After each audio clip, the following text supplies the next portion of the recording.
that was. The Colts have fallen apart. Yeah, the fourth in the series, Colts have fallen. London has fallen. White House has fallen, whatever they were. Colts have fallen. This might be the biggest fall from grace we've ever seen. I mean, forgive me if I'm forgetting any, but this could be some recency bias, but it's really just unreal. This team was 8-1, the number one seed in the AFC. They had a comeback player of the year, offensive player of the year, arguably MVP, coach of the year candidate, all at the same time. They're now going to miss the playoffs. Most likely. Obviously, anything can happen. They're plus 2,200 to win this division, minus 400 to miss the playoffs. They got the Seahawks and Texans elite defenses coming up, and they are turning to Phillip Rivers to step in and save them. I don't know what it is. I understand not wanting to throw in the towel after the start you had and the way things are looking, but I mean, guy last played in 2020. He's 44 years old. He has grandchildren, apparently. It feels like satire here. But yeah, signed to the practice squad as of this afternoon. And it's just crazy. I can't believe we're here. The Texans ahead of the Colts in the race now. And yeah, hopefully you caught the Jags to win the division at any of the points. We talked about the value on the show. And like I said, yeah, Texans aren't out of it either. So just wild stuff. It's crazy to think that Phillip Rivers is who they turn to here. Honestly, this was like last week when I had the flu. If you needed to replace me, it's like you calling in Lee Corso to host this podcast. There surely is a better option here. From an entertainment standpoint, I'm excited to see what happens, but I loved this team in the middle of the season. They were the most fun offense to watch. I didn't want that to fall apart. And obviously the Daniel Jones injury is one thing. That feels like the final knife here, but just a sad development for the Colts, you know? Yeah. No real other way to say it. No, bummer. All right. Well, if you're out on the Colts, I'm out on some money teams. That's right. I'm out on my Bills. I'm out on my Bucks. Two things I normally like to collect in abundance. Not this week. No. I get the Bills won this game. Come on. You were at home in a snow bowl against a 4-win Cincinnati team playing from behind for 55 minutes. We've spent so much time talking about how there are serious flaws with this Bills team. Look, I'm still waiting for our NFL futures model to update here as well. My guess, the Bills came into this week as the highest probability, according to our model, to win the Super Bowl. My guess is after beating Cincinnati, that's probably not going to change. But I'm fading it. And I very rarely look our model in the eyes and say I don't buy it. This just doesn't pass the smell test to me. I'm frustrated with the Bills. It feels like they avoid disaster whenever they eke out these wins that, there's been no dominant performances. And I would think in a bad weather game at home, this would have been a great opportunity for that. Instead, T. Higgins was dancing all over their secondary in a blizzard, and there was nothing they could do about it.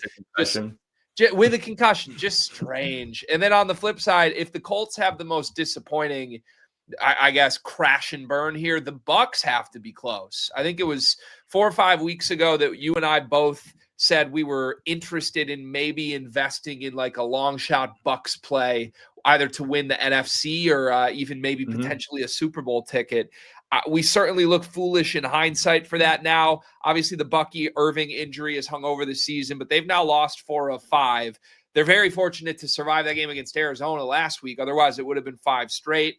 You take a loss at home in a monsoon to the 2-win New Orleans Saints, to Tyler Shuck, who was slipping all over the field and still running all over your defense. I mean, Baker Mayfield's clutch gene was not up for the challenge this week, even though he had multiple chances in that second half to close the door shut. I think I got to say I'm officially out on both of these dollar teams, the Bills and the Bucks. No thank you for me. Yeah, I'm on record calling the Bills frauds on this show earlier this season. I think I'm maybe a little hesitant to double down on it right now. I'll just stick with what I said then. But yeah, the Bucks, pretty big fall from grace as well. Not quite as dramatic, I think, as the Colts. They weren't quite, best offense in the league level. But yeah, got to be out on them. They are going to get Mike Evans back shortly, but Baker doesn't look quite his full self, even though that injuries to his non-throwing shoulder seems like it's hampering him. And yeah, seems like the field is narrowing dramatically to the Rams and not much else. Yep, crazy. Yeah, so team you should not be out on yet, I think, is the Bears. Don't count them out yet. I think there's still a little bit they can do here. 4 weeks to go. Not a lot of time left. 5-game win streak did come to an end this past week. They were right in it, though. They didn't look as clean early in the game as they did in the second half, but they've really found a rhythm with their run game. Almost had it again this past week. They got the Browns next week. Not as easy as it might have looked a couple weeks ago, but still a very winnable game. And then they have the Packers the week after. If they can get this win right back, Green Bay gets a really tough Broncos team next week. We're going to talk about that game more later. And then a Ravens squad that very flawed, but likely backs up against the wall the week after. So the week after the Bears Packers game, that is. Sorry. So plenty of opportunity for the Bears to get this back. A little bias here. I really want us to win that Jaguars, Panthers, Bears division winner we talked about 2 weeks ago, which is moving pretty well in that direction, save for this Bears hiccup this past week. So I think they got it. They got something in them.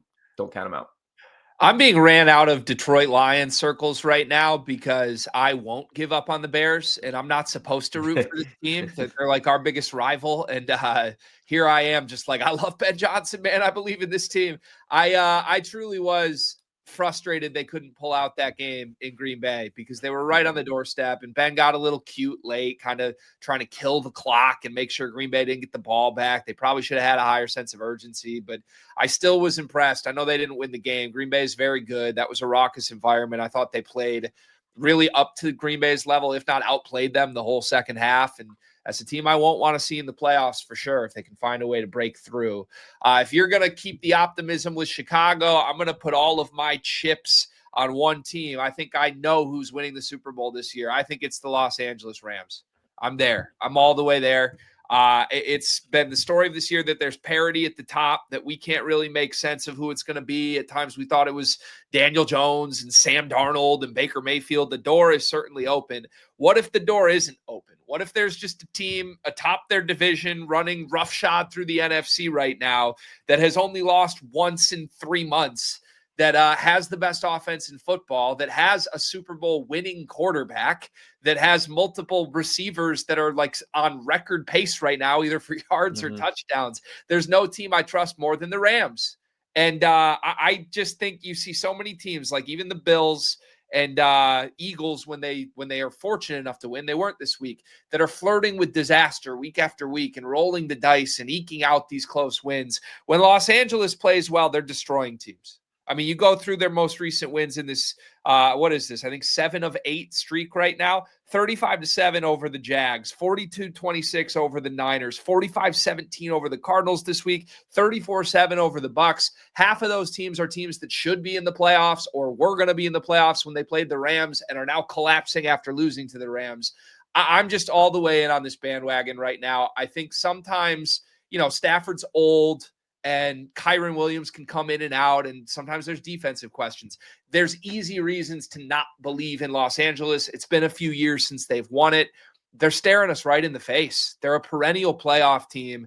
If every other contender is going to slowly fall apart, let's just back the team that looks like they're getting better and better week by week.